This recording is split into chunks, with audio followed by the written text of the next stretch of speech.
Swami Vivekananda university আসার আগেও অনেক ইউনিভার্সিটি রয়েছে, পশ্চিমবঙ্গ কেন সারা ভারতে। সেখানে নিশ্চয়ই প্রচুর নেগেটিভ পয়েন্টস উঠে এসছে, যেগুলো হয়তো আপনি পয়েন্ট আউট করেছেন বা কেউ কোনো স্টুডেন্ট হতে পারে, তাদের অভিভাবকেরা হতে পারে পয়েন্ট আউট করে দিচ্ছে, এগুলো ঠিক হলে ভালো হয়। 100% প্লেসমেন্ট গ্যারান্টি যারা বলে দেয় প্রথমেই, এই শব্দটাকে আমি বিশ্বাস করি না। 2020 আমাদের কোভিডের জার্নি থেকে যেহেতু আমরা অ্যাগ্রেসিভলি মার্কেটিং করা ছাড়া আমাদের কাছে উপায় ছিল না, অনেক ক্ষেত্রে হয়তো আমাদের কাছ থেকে একটা মিস কমিটমেন্ট চলে গেছে। এটা বিশ্ববিদ্যালয় কর্তৃপক্ষের দিক থেকে, বিইং আ সিইও, এটা দায় আমার।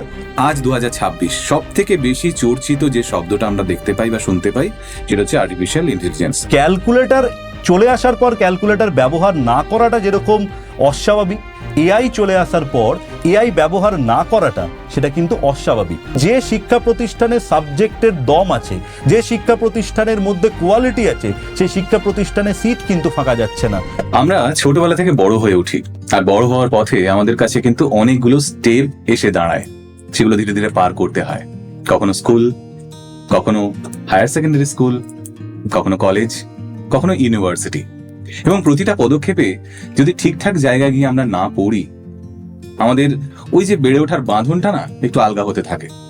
তখন যদি সঠিক শিক্ষাটা না আমাদের কাছে এসে পৌঁছয় বা সঠিক পরিবেশ না পাই, তাহলে বোধহয় সমস্ত শিক্ষাগুলি, মানে এতদিন ধরে যা শিক্ষা পেয়ে এলাম, সেটা কাজে লাগে না। আমাদের প্রয়োজন হয় সঠিক কোর্স, সঠিক গাইডেন্স। এবং সেখানেই বিভিন্ন সময় বিভিন্ন ইউনিভার্সিটি আমাদের সামনে সেই অফার্স গুলো তুলে ধরে। আজকে একটা অদ্ভুত আলোচনায় বসেছি এবং আমার সঙ্গে আমি পেয়ে গেছি স্বামী বিবেকানন্দ ইউনিভার্সিটির chief operating officer mister Sourav অধিকারীকে। সৌরভ দা, কেমন আছেন? খুব ভালো। আপনাদের ইউনিভার্সিটির সম্বন্ধে যেটুকু শুনেছি, প্রচুর ছেলে মেয়ে প্রতি বছর আসছে এবং নিজেদের মতো করে নিজেদের কেরিয়ার গড়ে নেওয়ার চেষ্টা করছেন। যদি বলি, আপনি সরাসরি পড়ানোর সঙ্গে যুক্ত নন, আপনি হয়তো কলেজের বিভিন্ন রকম পরিকাঠামো দেখেন। কোনটা ভালো লাগে? প্রতিদিন যে আপনার সেন্টারে গিয়ে পৌঁছন, ঢুকেই কোন জিনিসটা আপনার ভালো লাগে? মেনলি আমাদের পথ চলা শুরু হলো 2020 সালের পর থেকে, তখন একটা কোভিড লকডাউন পরিস্থিতি ছিল।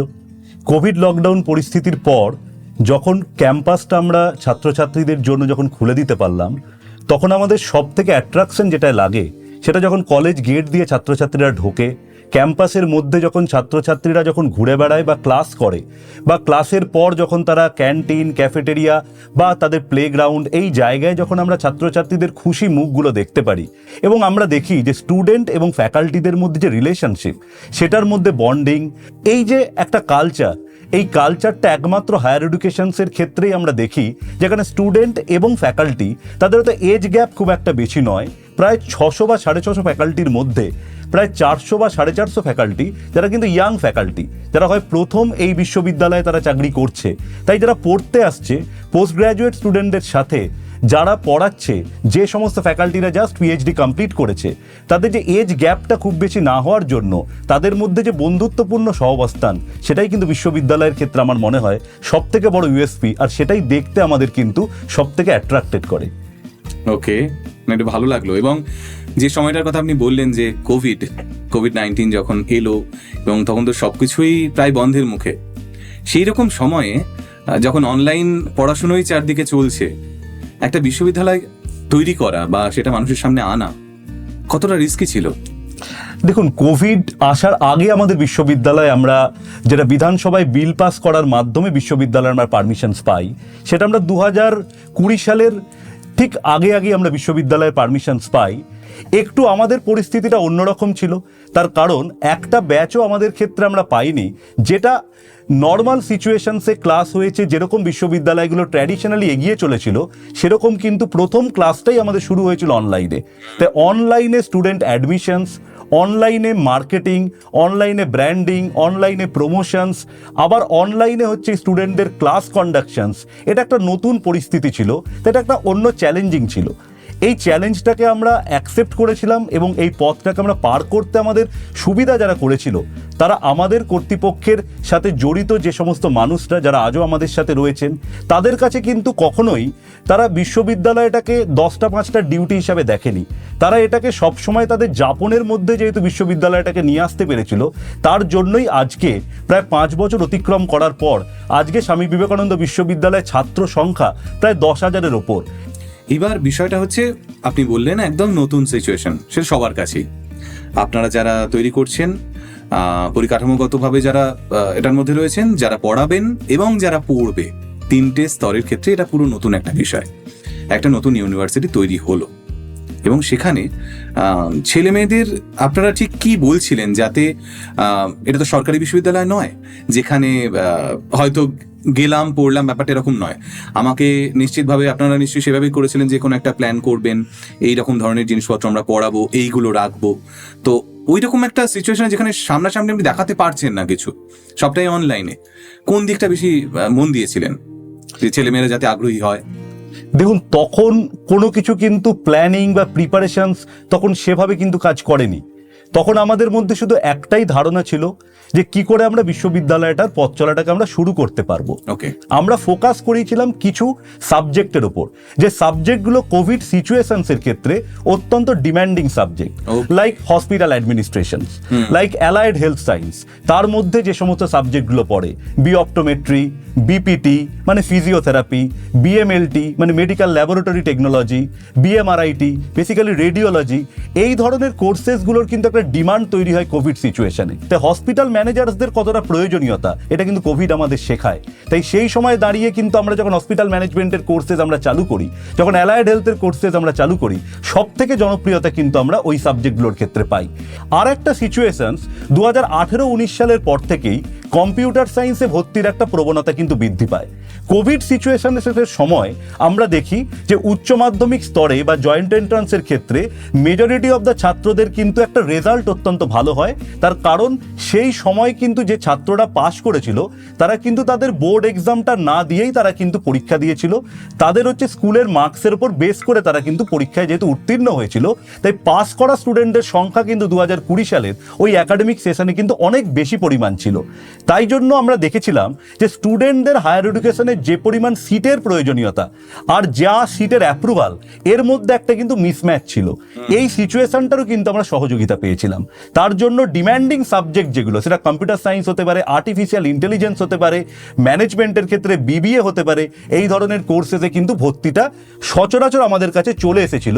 কোভিডের ক্ষেত্রে একটা সুবিধা হয়েছিল যে আমরা যদি দেখি তাহলে আমরা দেখব যে প্রত্যেক বছরই কিন্তু প্রি কোভিড বা পোস্ট কোভিড একটা বড় সংখ্যার ছাত্রছাত্রী তারা কিন্তু পশ্চিমবঙ্গের বাইরে অন্য শিক্ষা প্রতিষ্ঠানে পড়তে চলে যায়।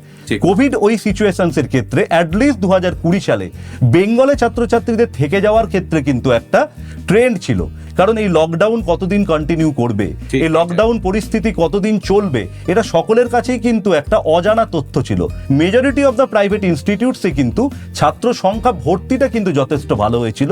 সেই ট্র্যাক রেকর্ড মেনেই এসভিউর ছাত্র সংখ্যাও কিন্তু 2020-তে অটোমেটিক্যালি ভালো হয়েছিল।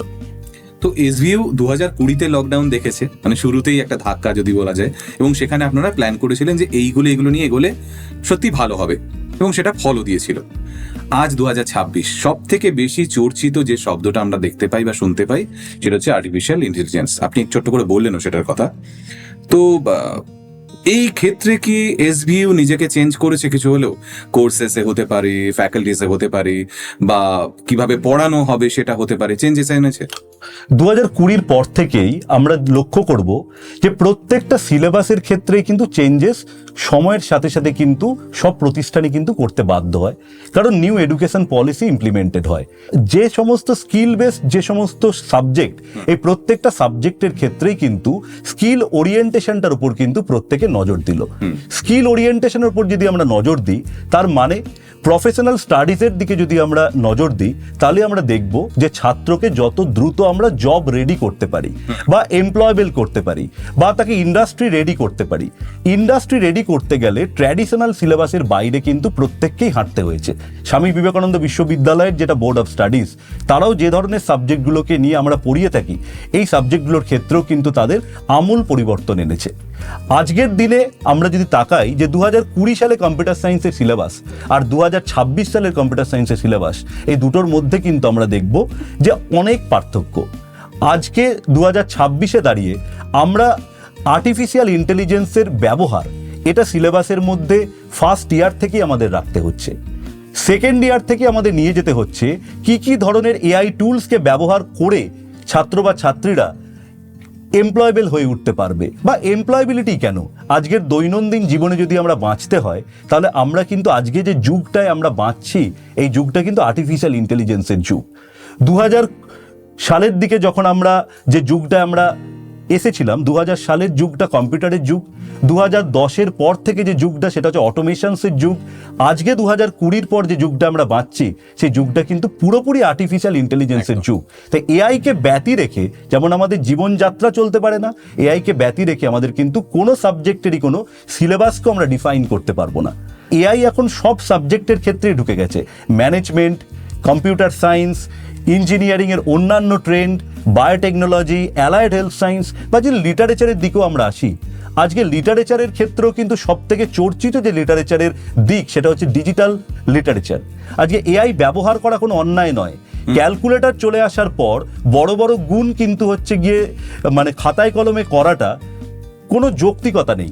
তেমন আজকে আমরা তো যখন 11-12-এ পড়েছি সেই সময় তো আমাদের ক্যালকুলেটর দেওয়াই হতো পরীক্ষার হলে, একদম যাতে ওই সময়টা বাঁচে, অন্য জিনিস আমরা একদম একদম মানে ক্যালকুলেটর চলে আসার পর ক্যালকুলেটর ব্যবহার না করাটা যেরকম অস্বাভাবিক, এআই চলে আসার পর, এআই এর টুলস চলে আসার পর, এআই অ্যাপ্লিকেশনস চলে আসার পর এআই ব্যবহার না করাটা সেটা কিন্তু অস্বাভাবিক।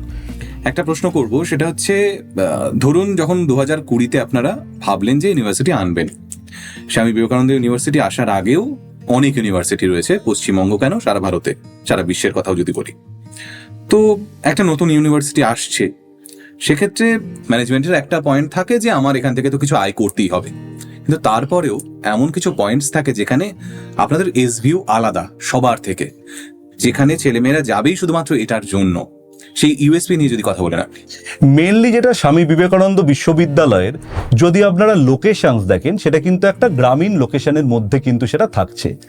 ব্যারাকপুর স্টেশন থেকেও প্রায় কিন্তু 15 মিনিট থেকে 20 মিনিট সময় লাগে দুটো অটো চেঞ্জ করে স্বামী বিবেকানন্দ বিশ্ববিদ্যালয়ে আসতে হয়। তাই লোকেশনাল জায়গা থেকেও এটা যেহেতু একটা গ্রামীণ বিশ্ববিদ্যালয়, তাই আমরা প্রথম থেকেই যেটা চেষ্টা করেছিলাম যে কোর্স ফিজটা এটা অন্যান্য কম্পারেটিভ যে সমস্ত বিশ্ববিদ্যালয়গুলি রয়েছে তার থেকে কিছুটা যাতে কম রাখা যায়। সময়ের সাথে সাথে আমরা কোর্স ফিজকে কিন্তু অন্য বিশ্ববিদ্যালয়ের মতোই বাড়িয়েছি, তবুও আজকের ডেটে যে কোর্স ফিজে আমরা পড়াই সেই কোর্স ফিজটা কিন্তু যথেষ্টভাবে অন্যান্য প্রাইভেট ইউনিভার্সিটি বা অন্যান্য কলেজের তুলনায় যদি আমরা দেখি তাহলে কিন্তু কোর্স ফিজটা যথেষ্টভাবে কম, যেটা মধ্যবিত্ত ছাত্রছাত্রী বা গ্রামের দিকের যে সমস্ত ছাত্রছাত্রী যারা মনে করে যে গভর্নমেন্ট এডুকেশনসের থেকে প্রাইভেট এডুকেশনসের দিকে আমি যদি যেতে চাই তাহলে আমার ক্ষেত্রে পড়াশোনার জন্য ব্যয়টাকে আমি কতটা কম ব্যয় আমি হচ্ছে কি একটা ভালো এডুকেশনস পেতে পারি সেই দিকে যদি আপনারা তাকান তাহলে কোর্স ফিজ কম থাকাটা স্বামী বিবেকানন্দ বিশ্ববিদ্যালয়ের একটা জেনারেল ইউএসপি। এরপর যদি আমরা আসি তাহলে আমরা দেখব যে 5 বছরের মধ্যে যে ইনফ্রাস্ট্রাকচারগতভাবে ডেভেলপমেন্ট আমরা করতে পেরেছি সেটা যথেষ্ট প্রশংসনীয়। যারা ক্যাম্পাসে ভিজিট করেন, ক্যাম্পাসে ন্যাকের চেয়ারম্যান থেকে স্টার্ট করে বেশ কিছু সেন্ট্রাল ইনস্টিটিউটের ডাইরেক্টর, ভাইস চেয়ারম্যান যারা বিভিন্ন সেন্ট্রাল ইনস্টিটিউটের কমিটিতে রয়েছেন বা বিভিন্ন বিশ্ববিদ্যালয়ের ভাইস চ্যান্সেলররা যখন ক্যাম্পাসে যারা ভিজিট করেছেন 2020-21-এর পর থেকে আজকে প্রায় 25-এর শেষ অবধি বা 26-এর গোড়া অবধি যারা ভিজিট করেছেন তারা প্রত্যেক বছরই চেঞ্জেসটাকে দেখে তারা কিন্তু বলেছেন যে ইনফ্রাস্ট্রাকচারগতভাবে স্বামী বিবেকানন্দ বিশ্ববিদ্যালয় কিন্তু যথেষ্ট গ্রোয়িং। আর আমি যদি মনে করি আর একটা প্রধান ইউএসপি সেটা হচ্ছে এখানকার ফ্যাকাল্টি মেম্বার্স। 3টে পার্টে যদি ভাগ করে নিই ফ্যাকাল্টি মেম্বারসদের কোয়ালিটি, প্রথম পার্ট যে তাদের স্কিল এনহ্যান্সমেন্টের দিক থেকে ছাত্রদেরকে সাহায্য করা, তাহলে আমরা দেখব যে আজকের দিনে দাঁড়িয়ে প্রত্যেকটা সাবজেক্টে যে ধরনের স্কিল এনহ্যান্স করা প্রয়োজন ছাত্রদের সেটার ওপর দাঁড়িয়ে কিন্তু টিচাররা কিন্তু সবসময় বা ফ্যাকাল্টি মেম্বাররা সবসময় স্টুডেন্টদেরকে গাইড করে থাকেন। 2, রিসার্চের পয়েন্ট অফ ভিউ থেকে যদি আমরা দেখি পার সেমিস্টার অর্থাৎ বছরে আপনার হচ্ছে 2টো সেমিস্টারে আমরা কিন্তু ইন্টারন্যাশনাল কনফারেন্স করে থাকি। এই ইন্টারন্যাশনাল কনফারেন্সের ক্ষেত্রে যারা মাস্টার ডিগ্রি স্টুডেন্ট তারা কিন্তু তাদের গ্রুপ মিলে বা তারা তাদের যে মেন্টর ফ্যাকাল্টি মেম্বারের সাথে মিলে তারা কিন্তু রিসার্চ আর্টিকেলস তারা বের করছে, অর্থাৎ রিসার্চের যে একটা অ্যাপটিচিউড স্বামী বিবেকানন্দ বিশ্ববিদ্যালয়ে ফ্যাকাল্টি মেম্বাররা গড়ে তুলতে পেরেছে সেটা যথেষ্ট প্রশংসনীয়। আর একটা দিকে যদি আমরা তাকাই সেটা হচ্ছে বিশ্ববিদ্যালয়ের ইন্টার্নশিপ ফেসিলিটিস। আমরা এখনো বলবো না যে এই বিশ্ববিদ্যালয় থেকে যে সমস্ত ছাত্রছাত্রীরা পাশ করছে বা যে সমস্ত ছাত্রছাত্রীরা ইন্টার্নশিপ পাচ্ছে তারা প্রত্যেকে টায়ার 1 কোম্পানিতে তারা চাকরি পাচ্ছে, লাইক টিসিএস, কগনিজেন্ট, মাইন্ডট্রি, ইনফোসিস। এই ধরনের কোম্পানিতে আমাদের বিশ্ববিদ্যালয় থেকে পাশ করা ছাত্রছাত্রীদের সংখ্যা কিন্তু তুলনায় অনেক কম। কিন্তু আমরা যদি দেখি যে মিডিওকার কোম্পানি, যদি আমরা দেখি যে ব্যাঙ্গালোরের স্টার্ট আপ কোম্পানি, নয়ডার স্টার্ট আপ কোম্পানি, হায়দ্রাবাদের স্টার্ট আপ কোম্পানি বা কলকাতার স্টার্ট আপ কোম্পানি, এই ধরনের কোম্পানিতে কিন্তু স্বামী বিবেকানন্দ বিশ্ববিদ্যালয়ের ছাত্রছাত্রীরা কিন্তু ইন্টার্ন হিসাবে কাজ করছে বা তারা প্লেসড হচ্ছে। অর্থাৎ আমাদের ফ্যাকাল্টিদের ইন্টেনশন কিন্তু স্টুডেন্টদেরকে সুপ্রতিষ্ঠিত করা। বিশ্ববিদ্যালয়ের কিন্তু এই দায়িত্বটাও বর্তায় যে তাদের জন্য যাতে টায়ার 1 কোম্পানিকে নিয়ে আসা যায়, নিয়ে এসে যাতে প্লেসমেন্ট করানো যায়। এই চেষ্টাটা বিশ্ববিদ্যালয় এখনো করছে।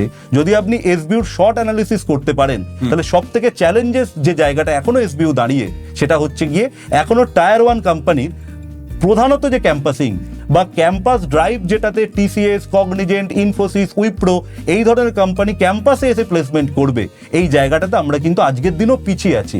তো এখানে আপনি একটা কথা বললেন যে টায়ার 1 কোম্পানিগুলো এখনো প্লেসমেন্টের জন্য আসছে না, মানে ক্যাম্পাসিং এখনো করেনি। তো আপনি কি মনে করেন যে কোন জায়গাটায় আরো বেটার করা গেলে এই জায়গাটা অ্যাচিভ করা সম্ভব? প্রধানত 2020 পর থেকে ক্যাম্পাস অ্যাক্রিডিয়েশনস করার কাজ কিন্তু টায়ার 1 কোম্পানিগুলো প্রায় বন্ধ করে দিয়েছে।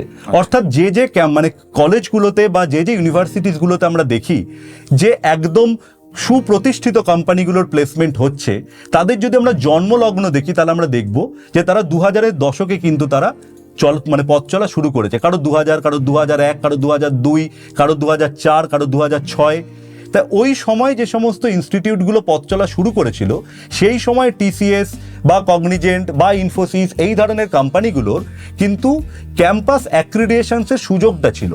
পরবর্তীকালে আমরা দেখলাম যে 2020 পর থেকে প্রত্যেকটা কোম্পানি তাদের কিন্তু ন্যাশনাল অ্যাপটিটিউড টেস্ট এর মাধ্যমেই তারা অনলাইন এক্সাম করার পর তাদের হচ্ছে গিয়ে যে রিজিওনাল অফিস, সেখানে কিন্তু ক্যাম্পাস ইন্টারভিউ হয়ে থাকে। এক্সেপ্ট দ্যাট যে সমস্ত ইনস্টিটিউটগুলির আগে থেকে অ্যাক্রিডিটেশনস ছিল, সেই সমস্ত ইনস্টিটিউটগুলোর ক্ষেত্রে কিন্তু টায়ার 1 কোম্পানি তারা কিন্তু তাদের অন ক্যাম্পাস ভিজিট করে। প্রসঙ্গত উল্লেখ্য, ওই ধরনের বিভিন্ন কলেজে পুল ক্যাম্পাসের জন্য, পুল ক্যাম্পাস মানে ধরা যাক অন্য একটি কোনো কলেজ বা অন্য একটি কোনো বিশ্ববিদ্যালয় যেখানে সাথে কোনো একটি কোম্পানির অ্যাক্রিডিটেশনস রয়েছে, সেই কলেজে কোম্পানি ইনভাইট করে অন্যান্য নতুন বিশ্ববিদ্যালয় যাদেরকে তারা অ্যাক্রিডিটেশনের সুযোগ দিতে পারেনি, তাদেরকেও যেন ক্যাম্পাসিংয়ের সুযোগ দেওয়া হয়। তাই পুল ক্যাম্পাসে আমাদের ছাত্রছাত্রীরা কিন্তু অনেক ধরনের প্রতিষ্ঠানে গিয়ে তারা পার্টিসিপেট করেছে, সেখানকার ছাত্রদের সাথে কম্পিট করে তারাও কিন্তু হচ্ছে টায়ার 1 কোম্পানিতে চাকরি পেয়েছে। তাই টায়ার 1 কোম্পানিতে আমাদের স্টুডেন্টরা চাকরি পায় না এটা কিন্তু নয়, তারা পায়, কিন্তু তাদের ক্ষেত্রে ক্যাম্পাসে এখনো আমরা অ্যাক্রিডিটেশনস করাতে পারিনি। এটা আমাদের চ্যালেঞ্জ। আমরা মনে করি এটা আমরা যত দ্রুত সম্ভব এই চ্যালেঞ্জটাকে আমরা ওভারকাম করতে পারবো। আর একটা আমাদের বলতে পারি যে একটা দিক থেকে আরও ইনস্টিটিউটকে সজাগ থাকতে হবে, সেটা আমাদের স্টুডেন্টরা বেসিক্যালি বেঙ্গলি মিডিয়াম ব্যাকগ্রাউন্ড থেকে তারা বিলং করেন। তাদের মধ্যে কিন্তু যে কমিউনিকেশন স্কিল, এই স্কিলটাকে আমরা সমস্ত স্টুডেন্টের মধ্যে আজও কিন্তু প্রপার বিল্ড করে রাখতে পারিনি বা করে তুলতে পারিনি। এটাও আমাদের একটা চেষ্টা, যাতে আমরা প্রায় মেজরিটি অফ দ্য স্টুডেন্টের মধ্যে কমিউনিকেশন স্কিলটাকে উন্নত করতে পারি। কমিউনিকেশন স্কিল যদি আমরা উন্নত করতে পারি, তাহলে কিন্তু আরও ক্যাম্পাসিংয়ের সুযোগ বা আরও ক্যাম্পাসিংয়ের প্রবণতা কিন্তু বৃদ্ধি পাবে। কিন্তু একটা জিনিস খুব চলে এই মুহূর্তে, যে 100% প্লেসমেন্ট দেবে কোনো একটা ইউনিভার্সিটি হোক, কোনো একটা সংস্থা হোক, এটা খুবই দেখতে পাই বিভিন্ন ক্ষেত্রে অ্যাড। তো এই 100% বলে কি কিছু হয়, মানে প্লেসমেন্ট 100% প্লেসমেন্ট গ্যারান্টি যারা বলে দেয় প্রথমেই যে 100% প্লেসমেন্ট গ্যারান্টি, এই শব্দটাকে আমি বিশ্বাস করি না। আমি মনে করি 100% প্লেসমেন্ট অ্যাসিস্ট্যান্স।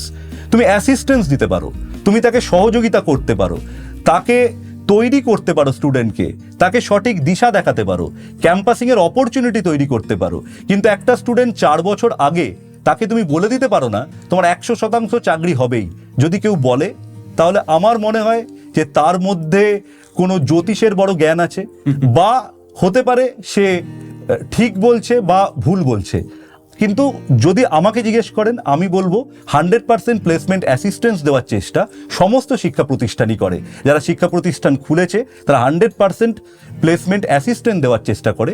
অ্যাসিস্ট্যান্সটা সবসময় দেওয়া সম্ভব, কিন্তু গ্যারান্টি এটা দেওয়া সম্ভব কিনা, মানে এই গবেষণার মধ্যে আমি যেতে পারবো না। যদি আমায় জিজ্ঞেস করেন, আমার পক্ষে 100% প্লেসমেন্ট গ্যারান্টি দেওয়া সম্ভব না। আমি বলতে পারবো 100% স্কিল এনহ্যান্স যাতে স্টুডেন্টদের মধ্যে হয়, স্টুডেন্টদের মধ্যে যাতে 100% তাদের পাশে তাদের মেন্টাররা দাঁড়িয়ে তাকে চাকরির সুযোগ করে দেওয়ার চেষ্টা করতে পারে, এটা আমি বলতে পারি। এই গ্যারান্টিটা নেওয়ার তাও একটা চেষ্টা করা যেতে পারে। না, এটাও খুব জরুরি জিনিস যে আমরা কতটা তৈরি হচ্ছি, কতটা মন দিচ্ছি কোনো কিছুতে।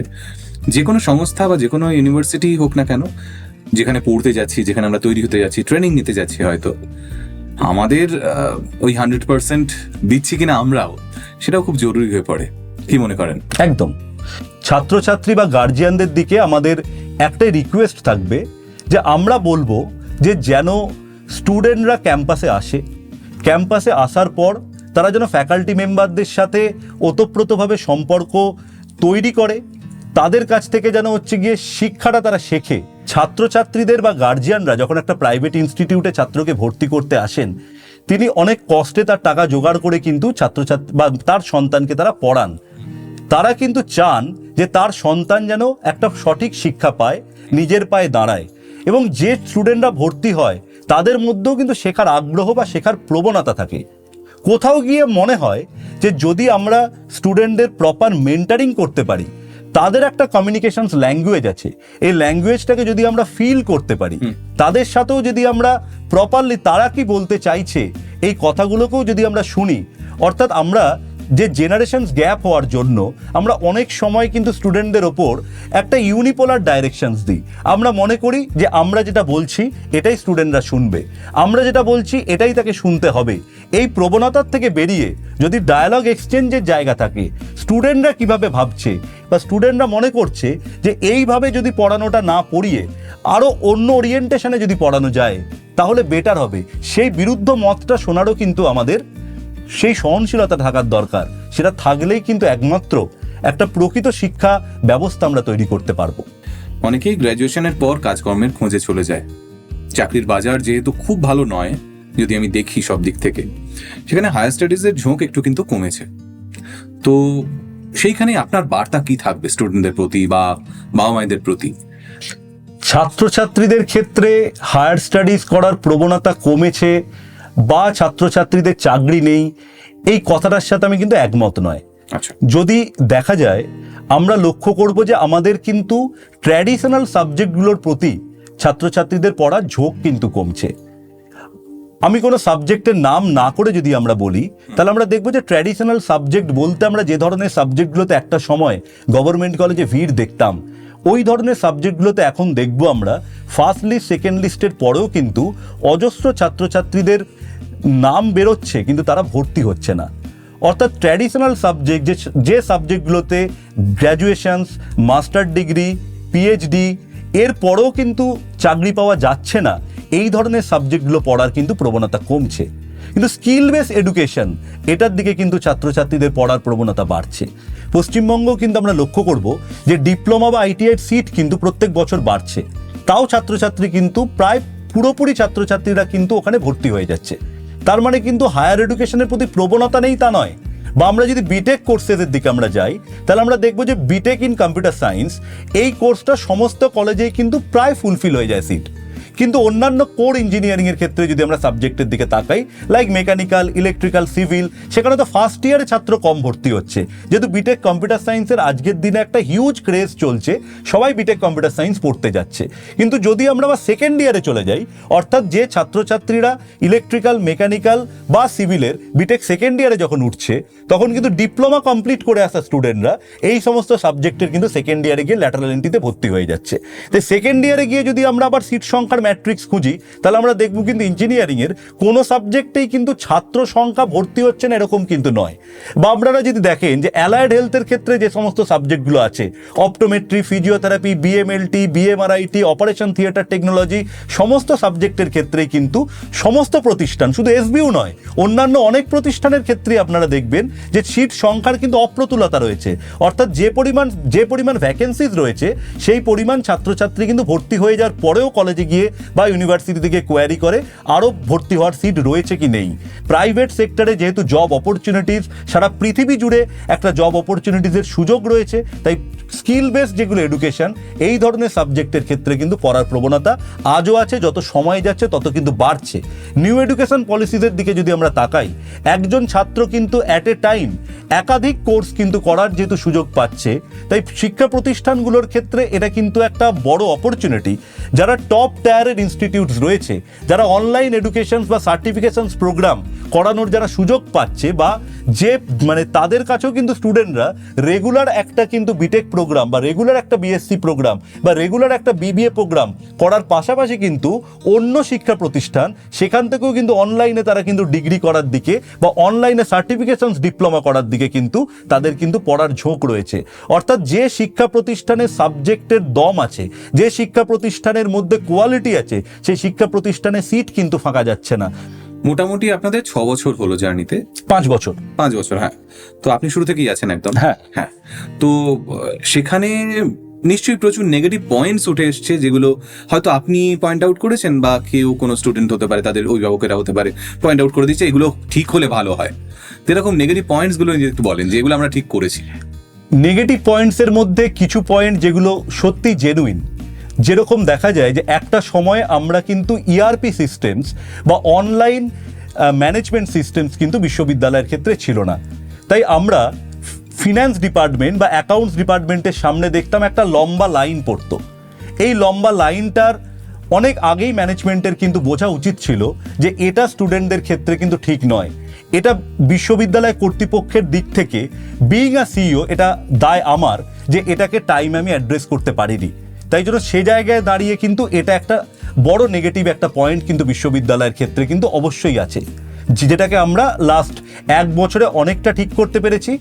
আর একটা জায়গা যেটা আছে যে বিশ্ববিদ্যালয়ের লোকেশনসটা যেহেতু একটা গ্রামীণ রাস্তা দিয়ে ঢুকতে হয়, তাই রাস্তার ক্ষেত্রে কিন্তু অনেক সময় রাস্তাটার মেনটেনেন্সের দিক থেকে কিন্তু একটা সমস্যা ছিল, যেটা বিশ্ববিদ্যালয় কর্তৃপক্ষ স্থানীয় গ্রামীণ পঞ্চায়েতের সহযোগিতা নিয়ে কিন্তু ওটাকে একটা রিপেয়ারিং করেছে। আর একটা বিশ্ববিদ্যালয়ের ইন হাউস হস্টেল কিন্তু এখন অবধি নেই, তাই ইন হাউস হস্টেল তৈরির ক্ষেত্রে বিশ্ববিদ্যালয় কর্তৃপক্ষ ভাবনা চিন্তা করছে। কিন্তু সেক্ষেত্রে একটা জায়গা যে লোকালিটিতে আমাদের বিশ্ববিদ্যালয় রয়েছে, সেই লোকালিটিতে লোকাল কর্মসংস্থান কিন্তু একটা বড় ব্যাপার। বিশ্ববিদ্যালয়ে প্রায় 10,000 ছাত্রের মধ্যে 2,500 থেকে 3,000 ছাত্রছাত্রী কিন্তু ওই লোকালিটির বিভিন্ন মেসে কিন্তু তারা মেস বাড়ি ভাড়া নিয়ে থাকে। তাই ওই ধরনের যারা লোকাল পিপল তাদের দিকেও কিন্তু আমাদের তাকানোর প্রয়োজনীয়তা আছে। তাই বোথ এন্ডেই ভাবনা চিন্তা করে আমাদের করতে হবে। আর একটা আমাদের যেটা আমি প্রথমেই বলেছিলাম যে কোথাও কিন্তু আমরা টায়ার 1 কোম্পানিতে ভর্তির সময় অ্যাডমিশনস কাউন্সিলরদের দিক থেকে বা ম্যানেজমেন্টের দিক থেকে অনেক সময় কিন্তু বহু ক্ষেত্রে একটা মিস কমিটমেন্টের জায়গা তৈরি হয়ে যায় যে তুমি এখানে ভর্তি হওয়ার সাথে সাথেই তুমি একটা বিরাট কোম্পানিতে চাকরি পাবে, তুমি পড়াশোনা করো বা না করো। এটা কিন্তু হয়তো আমি স্বীকার করছি, মেজরিটি অফ দ্য পিপল এটাকে স্বীকার করতে চায় না। অন ক্যামেরা এইটা স্বীকার করার ক্ষেত্রে তাদের একটা দ্বিধা বা কুণ্ঠা কাজ করে। সেক্ষেত্রে আমরা যারা অ্যাগ্রেসিভলি মার্কেটিং করে 2020 আমাদের কোভিডের জার্নি থেকে যেহেতু আমরা অ্যাগ্রেসিভলি মার্কেটিং করা ছাড়া আমাদের কাছে উপায় ছিল না, অনেক ক্ষেত্রে হয়তো আমাদের কাছ থেকে একটা মিস কমিটমেন্ট চলে গেছে। কিন্তু যখন বাস্তবে সে এসছে তখন তার স্কিলের সাথে দাঁড়িয়ে যে চাকরিটা তার জন্য উপযোগী সেই চাকরিটা সে পেয়েছে বা সে চাকরি পায়নি, তাদের মধ্যেও কিন্তু একটা ফ্রাস্ট্রেশন তৈরি হয়েছিল। তারাও কিন্তু অনেক জায়গায় বলেছে যে আমাকে বিশ্ববিদ্যালয়ে যে কমিট করেছিল তার ধারে কাছে কিন্তু আমাকে ফেসিলিটিস দেয়নি। তাই জন্য আমরা চাই যে বিশ্ববিদ্যালয়ে যে অ্যালামনি সেল, এই অ্যালামনি সেল পুরানো ছাত্রছাত্রীদের সাথেও যাতে কানেক্ট করার ফলে যদি তাদেরকে আমরা এখন মেন স্ট্রিমে নিয়ে এসে তাদেরকেও একটা ভালো স্কিল এনহ্যান্স করে তাদেরকে যদি ভালো চাকরির দিকে নিয়ে আসতে পারি, সেখানেই সার্থকতা হবে। আজকে 2026-এ দাঁড়িয়ে আমরা যে সমস্ত ছাত্রছাত্রীদের ডিল করছি তারা কিন্তু ওই 2 বছর কোভিড লকডাউন পিরিয়ড দেখেনি, যখন তাদের কলেজে সেভাবে তারা অনলাইনে ক্লাস করতে হয়েছে। অনলাইনে ক্লাস করে কোনোদিনও ইঞ্জিনিয়ারিং পড়ানো যায় না, অনলাইনে ক্লাস করে কোনোদিনও প্রপারলি ল্যাব শেখানো যায় না। যে ল্যাবের গ্যাপটা থেকে যাওয়ার জন্য পরবর্তীকালে কিন্তু তারা নিজেদেরকে ম্যাচ করাতে পারিনি কোনো ভালো কোম্পানির জন্য, সেই গ্যাপটাকে যদি আমরা পূরণ করতে পারি, তাদের প্রতিও যদি আমরা সুবিচার করতে পারি, সেখানেই হবে কিন্তু আমাদের অ্যাকচুয়াল সাফল্য। ওই স্টুডেন্টগুলো যদি প্রথমে ভর্তি না হতো, বিশ্ববিদ্যালয়ে টার্ন ওভার জেনারেট করতো না, টার্ন ওভার জেনারেট না করলে ইনফ্রাস্ট্রাকচার তৈরি হতো না। প্রথম দিককার যে স্টুডেন্টরা ভর্তি হয়েছিল, তাদের যে গার্জিয়ান, তাদের আমাদের প্রতি ভরসা রাখার জন্য আমাদের তাদের প্রতি কৃতজ্ঞতা আছে। সেই কৃতজ্ঞতাটা শুধু মুখে না বলে তাদের প্রতি যদি আমরা সত্যি সুবিচার করতে পারি, সেখানেই হবে সাফল্য। একদমই দারুণ বললেন। তবে হ্যাঁ, কিছু নেগেটিভিটি তো থাকেই, নেগেটিভ কমেন্টসও আসেই, কিন্তু কাজ করে যেতে হয়। অবশ্যই অবশ্যই। দেখুন, নেগেটিভ কমেন্ট আমাদের সবসময় আয়নার সামনে দাঁড় করায়। একটা হতে পারে নেগেটিভ কমেন্টকে আমরা হাইড করে দিতে পারি, একটা হতে পারে নেগেটিভ কমেন্টের ওপর আমরা পাল্টা আরও পজিটিভ কমেন্ট ফেলতে পারি। এটা কোনোদিনও সলিউশনস নয়। যে নেগেটিভ পয়েন্ট ইচ্ছাকৃতভাবে করা হয়, যে নেগেটিভ পয়েন্ট মনে করা হয় যেটার পিছনে কোনো প্রোপাগান্ডা আছে, সেটাকে ইগনোর করা উচিত। আর যে নেগেটিভ পয়েন্ট আমাদেরকে আয়নার সামনে দাঁড় করায়, সেই নেগেটিভ পয়েন্ট থেকে শিক্ষা নিয়ে যাতে ওই নেগেটিভিটিটা বারবার আমাদেরকে ফেস না করতে হয়, সেটা যদি আমরা করতে পারি, তাহলে আমরা যে স্বপ্ন নিয়ে বিশ্ববিদ্যালয় তৈরি করেছিলাম সেটা সাকসেসফুল হবে। আপনি যেটা বলছিলেন 5 বছর হয়েছে, আরো 5-10 বছর বাদে কোথায় দেখতে চান? আমরা পশ্চিমবঙ্গে 12টির মতো প্রাইভেট বিশ্ববিদ্যালয় আজকের দিনে আছে। তাদের মধ্যে সর্বকনিষ্ঠ প্রাইভেট বিশ্ববিদ্যালয় যেটা ফাংশনাল, সেটা হচ্ছে স্বামী বিবেকানন্দ ইউনিভার্সিটি। এরপরও আরও কয়েকটি প্রাইভেট ইউনিভার্সিটির পারমিশনস হয়েছে, কিন্তু সেগুলো এখনো ফাংশনালস নয়। তো সেই জায়গায় দাঁড়িয়ে স্বামী বিবেকানন্দ বিশ্ববিদ্যালয়ের একটা ফিউচার রোডম্যাপ তো অবশ্যই আছে। আমরা চাই 2026-এর মধ্যে যাতে আমরা ন্যাকের কোয়ালিফাইড আমরা করতে পারি, অর্থাৎ ন্যাকের অ্যাক্রিডিয়েশনসের জন্য আমরা যেন 2026-এ ন্যাকের অ্যাক্রিডিয়েশনস আমরা ফেস করার দিকে এগোতে পারি। 2027-এর দিকে আমরা কিউএস র্যাঙ্কিং ফ্রেমওয়ার্কের জন্য যেন নিজেদেরকে প্রিপেয়ার করতে পারি, এবং প্রপার এনআইআরএফ এর র্যাঙ্কিংয়ের জন্য আমরা যাতে নিজেদেরকে প্রিপেয়ার করতে পারি। 2028 থেকে 30-এর মধ্যে কিউএস র্যাঙ্কিং ফ্রেমওয়ার্ক এবং এনআইআরএফ এই জায়গায় যাতে একটা প্রপার র্যাঙ্কিং বিশ্ববিদ্যালয়ের আছে, সেটা আমাদের টার্গেট। এবং আমাদের আরেকটা টার্গেট যে বিশ্ববিদ্যালয়ের একটা প্রপার যাতে প্লেসমেন্ট ডিপার্টমেন্ট এবং ইন্টারন্যাশনাল রিলেশনশিপ ডিপার্টমেন্ট তারা ইন্টারন্যাশনাল কোলাবোরেশনসটাকে যাতে আরও বেটার করতে পারে। বর্তমানে গ্লাসগো ইউনিভার্সিটি, তার সাথে এডিনবরা ইউনিভার্সিটি, মেলবোর্ন ইউনিভার্সিটির সাথে আমাদের কোলাবোরেশনস রয়েছে। আরও কিছু মিডল ইস্টের যারা ইউনিভার্সিটি, তাদের সাথে আমাদের কোলাবোরেশনস রয়েছে। এছাড়াও আরও বেশ কিছু রিসার্চ কোলাবোরেশনস কিন্তু আমাদের আরও কিছু টায়ার 1 ইউনিভার্সিটিদের সাথে রয়েছে, বা রাসেলস গ্রুপ অফ কলেজের সাথে আমাদের রয়েছে। আমাদের প্রচেষ্টা যেন আমরা খুব দ্রুততার সাথে ইন্টারন্যাশনাল কোলাবোরেশনস এবং গিয়ে টায়ার 1 কোম্পানির সাথে টাই আপ করে যাতে প্রপার প্লেসমেন্টের একটা রূপরেখা আমরা তৈরি করে একটা ইন্টারন্যাশনাল ফ্রেমওয়ার্কে বিশ্ববিদ্যালয়কে আমরা নিয়ে যেতে পারি। কারণ 10 বছরের মধ্যে যদি আমরা গ্লোবাল মানচিত্রে নিজেদের নিয়ে আসতে পারি, তাহলে কোভিড সিচুয়েশনস, নতুন ইউনিভার্সিটি, এই কথাগুলো কিন্তু এক একটা ভেগ শব্দ হবে, এবং সেগুলো এক একটা না পারার ক্ষেত্রে এক একটা জোর করে যুক্তি আনা হবে। তাই আমার বিশ্বাস, আমার ফ্যাকাল্টি মেম্বারদের প্রতি আমার ভরসা আছে, ম্যানেজমেন্টের অন্য স্টাফেদের প্রতি আমার ভরসা আছে, টিম এসভিউর প্রতি আমার ভরসা আছে, এবং আমাদের সর্বোপরি যারা ট্রাস্টি মেম্বার, তারা কিন্তু সবসময় চান একটি প্রপার বিশ্ববিদ্যালয় গড়ে তোলার জন্য। তাই তাদের স্বপ্নটাকে বাস্তব করাটাই আমাদের লক্ষ্য। তাই আমাদের লক্ষ্য মিশন 2030 এর মধ্যে যাতে আমরা প্রপারলি কিউএস র্যাঙ্কিং এবং একটা এনআইআরএফ এর যে ফ্রেমওয়ার্ক, এই ফ্রেমওয়ার্কে আমরা একটা নিজেদেরকে তুলে আনতে পারি। একদম শেষে এসে গেছে আলোচনা। আমি একটা কথাই জিজ্ঞেস করব, যারা এই মুহূর্তে অভিভাবকেরা দেখছেন কিংবা হবু স্টুডেন্টরা দেখছেন যারা এসবিইউতে আসতে চায়, তাদের প্রতি আপনার কি বার্তা থাকবে? একটাই কথা বলার থাকবে যে পশ্চিমবঙ্গে তোমরা পড়াশোনা করো ছাত্রছাত্রীদের জন্য। কারণ পশ্চিমবঙ্গে গভর্নমেন্ট বা প্রাইভেট মিলিয়ে যে সমস্ত শিক্ষা প্রতিষ্ঠানগুলি আছে, সেগুলো অন্যান্য অনেক রাজ্যের থেকে ভালো শিক্ষা প্রতিষ্ঠানগুলো রয়েছে। তোমরা পশ্চিমবঙ্গের মধ্যে তোমরা থাকার চেষ্টা করো। তার মধ্যে যদি মনে হয় যে স্বামী বিবেকানন্দ বিশ্ববিদ্যালয়কে তোমরা পড়তে চাও বা পড়তে না চাও, তোমরা এখানে ভিজিট করতে পারো। ভিজিট করার পর যদি মনে হয় যে এখানকার ইনফ্রাস্ট্রাকচার বা ফ্যাকাল্টিদের সাথে কথা বলে তোমার এখানে পড়া উচিত বলে তোমার মনে হয়, সেক্ষেত্রে তুমি আমাদের বিশ্ববিদ্যালয়ে পড়তে পারো। কারণ আমরা ব্র্যান্ডিংয়ের দিক থেকে দাঁড়িয়ে তো কখনোই বলবো না যে তুমি আমার বিশ্ববিদ্যালয়ে পড়ো না। আমরা শুধু বলবো তোমরা আমাদের বিশ্ববিদ্যালয়ে ভিজিট করো। ভিজিট করে যদি মনে হয় যে এটা তোমার অ্যাপ্রোপ্রিয়েট, তোমার শিক্ষা প্রতিষ্ঠান, তোমার কেরিয়ারের জন্য এই শিক্ষা প্রতিষ্ঠান কিছুটা হলেও তোমাকে সাহায্য করতে পারবে, তাহলেই তোমরা এই যে বিশ্ববিদ্যালয়কে তোমরা চুজ করো। এছাড়াও বাকি যে শিক্ষা প্রতিষ্ঠানগুলি রয়েছে, সেটা প্রাইভেটে হতে পারে, গভর্নমেন্ট হতে পারে, সমস্ত শিক্ষা প্রতিষ্ঠান তার নিজের মতো করে কিন্তু চেষ্টা করছে, ভালো করার চেষ্টা করছে, অনেক শিক্ষা প্রতিষ্ঠান খুবই ভালো করছে। তাই যারা ছাত্রছাত্রী তারা প্রত্যেকে বয়সে যেহেতু আমাদের থেকে ছোট, তাই আমরা চাইবো যে তোমরা সঠিক দিশা নাও। শুধু এসবিইউতে তোমাদের ভরসা রাখার দরকার নেই, তোমরা কাউন্ট এসবিইউকে নাও রাখতে পারো, তাতেও নয়, তোমরা কিন্তু পশ্চিমবঙ্গের শিক্ষা প্রতিষ্ঠানের উপর ভরসা রাখো। কারণ পশ্চিমবঙ্গে লাস্ট 10 বছরে বা র্যাদার দ্যান লাস্ট 5 বছরে হায়ার এডুকেশনের ক্ষেত্রে নোটেবল ভূমিকা রেখেছে কিন্তু পশ্চিমবঙ্গের শিক্ষা প্রতিষ্ঠানগুলো, সেটা গভর্নমেন্ট হতে পারে, প্রাইভেট হতে পারে। তাই তোমাদের যে শিক্ষা প্রতিষ্ঠান মনে হয় তোমাদের জন্য উপযোগী, সেই শিক্ষা প্রতিষ্ঠানেই তোমরা ভর্তি হও, যে শিক্ষা প্রতিষ্ঠান তোমাকে কেরিয়ারে এগিয়ে নিয়ে যাওয়ার পথে সাহায্য করবে বলে তুমি বিশ্বাস করো বা তোমার গার্জিয়ানরা বিশ্বাস করে। থ্যাংক ইউ সো মাচ এরকম একটা ক্লারিফিকেশনের সঙ্গে এত সুন্দর থ্যাংক ইউ আলোচনা করার জন্য। আমাদের সঙ্গে এতক্ষণ কথা বললেন স্বামী বিবেকানন্দ ইউনিভার্সিটির সিও সৌরভ অধিকারী, এবং আলোচনায় অনেক কিছু উঠে এলো।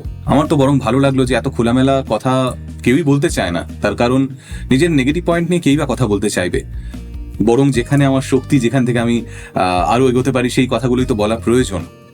তো আপনি এত সুন্দর আলোচনা করলেন, আশা করি যারা দেখলেন এতক্ষণের আলোচনা তারা একটা ভরসা পাবেন, তারা বুঝবেন যে যে জায়গাগুলো জেনুইন সেইগুলো নিয়ে কি করা উচিত। আমার শুভকামনা থাকবে প্রত্যেকের প্রতি যারা এই মুহূর্তে এসবিইউতে পড়ছো, যারা হবু মানে পড়তে চাও এরপর, এবং যারা এই মুহূর্তে ওখান থেকে বেরিয়ে কোথাও না কোথাও কাজ করছো, প্রত্যেকের প্রতি সুজানিলে শুভকামনা রইল। সবাই ভালো থাকবেন, নমস্কার।